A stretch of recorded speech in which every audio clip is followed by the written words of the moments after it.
Assalamualaikum warahmatullahi wabarakatuh. Selamat pagi semuanya. Eh, Mari kita mulai dengan basmalah. Bismillahirrahmanirrahim. Hari ini kita latihan soal cost of capital. Sebabnya di cost of common stock ya, karena ini yang cukup sering keluar soalnya, karena termasuk penting ya di dunia kerja nantinya. Oke, kita lanjut ke next slide.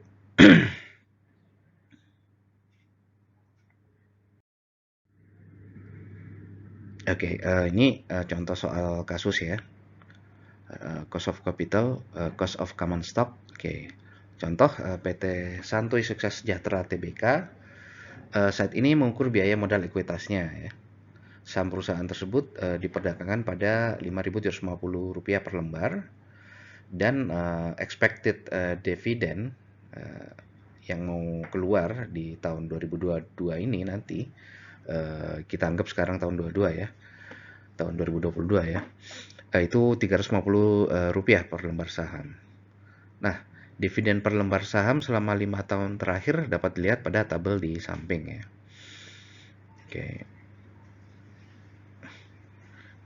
Oke. Biaya floating atau pengembangan atas rencana penerbitan saham untuk new issue ya. Saham biasa atau common stock ya, saham biasa baru sebesar 2,5% dari harga pasar yang berlaku. Jadi itu ada fee-nya 2,5%, karena kan kita biasanya pakai bantuan badan sekuritas ya.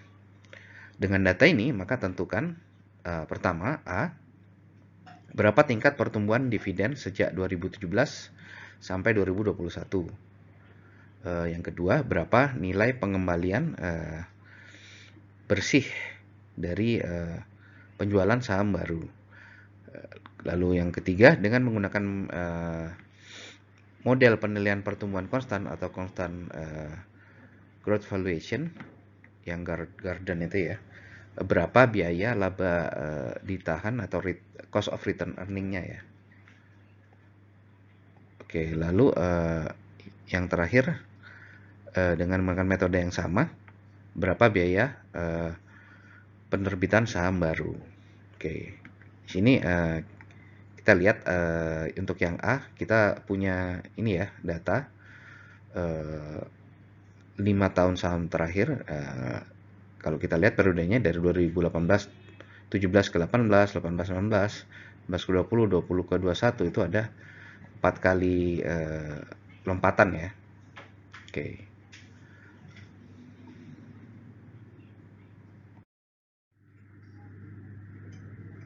Oke.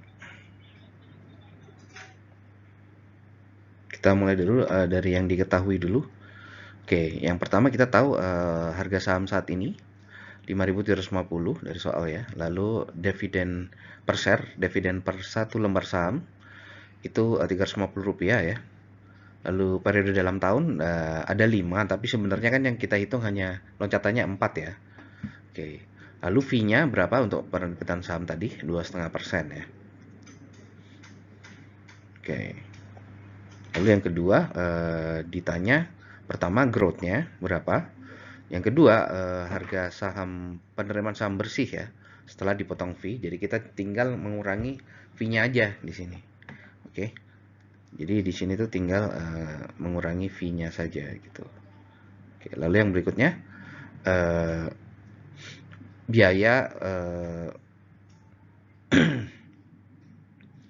biaya return earning ya, cost of return earning. Kenapa di sini pakai R? Karena sebenarnya diasosiasikan sama return ya. Return itu dianggap sebagai biaya, karena harusnya kita punya misalnya kita investasi, harusnya kita punya return sekian, jadi kita anggap returnnya itu adalah cost-nya gitu, karena kita harus at least kita achieve return tersebut gitu ya. Lalu yang keempat adalah cost of new issued common stock ya, penerbitan saham baru. Oke. Oke, di sini kita jawab ya jawabannya. Pertama, yang tadi kan yang dihitung growth-nya ya. Oke, kita hitung compounded average growth rate-nya ya. Jadi kita cukup menggunakan besaran dividen di awal periode dan akhir periode yang ditanyakan, seperti itu.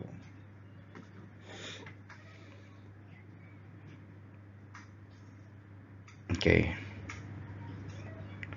Nah, di sini kita tahu growth-nya dividen 2021 dibanding 2017. Ini kan loncatannya, jumlah tahunnya emang ada 5, tapi loncatannya tuh 4 ya.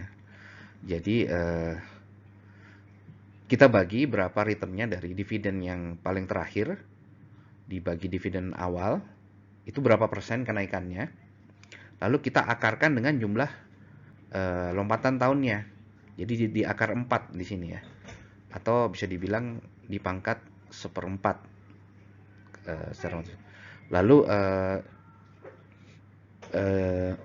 setelah itu kita kurangi sama 1.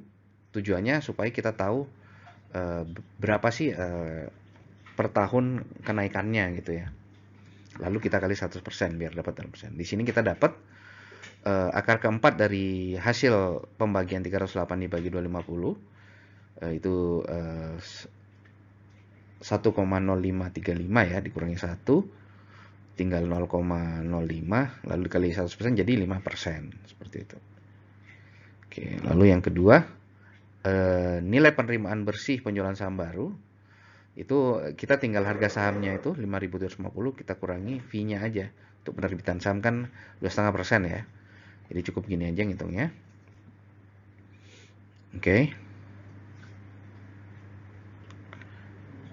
Lalu yang ketiga, cost of return earning atau biaya laba ditahan. Itu sebenarnya di sini sama dengan cost of common stock equity ya. Jadi RS atau return of common stock ini ya, return of stock sama dengan return earning. Itu kita bagi dividen, expected dividen. Jadi kita berharap dividen di masa depan ini 350 ya. 350 dibagi harga sahamnya ya, dibagi harga saham saat ini 5750. Oke, itu dapat persentasenya berapa returnnya ya dari dividen tersebut, lalu dijumlahkan sama growth yang udah kita hitung tadi di poin A ya, dijumlah sama dengan 6,08 ditambah 5,35 yang ini tadi ya, ini dapat 11,43. Oke, lalu berikutnya lagi cost of new issue of common stock atau biaya penerbitan saham baru. Oke. Ini kita cukup gunakan harga saham yang di poin B ini ya. Jadi kita pakai harga saham yang ini.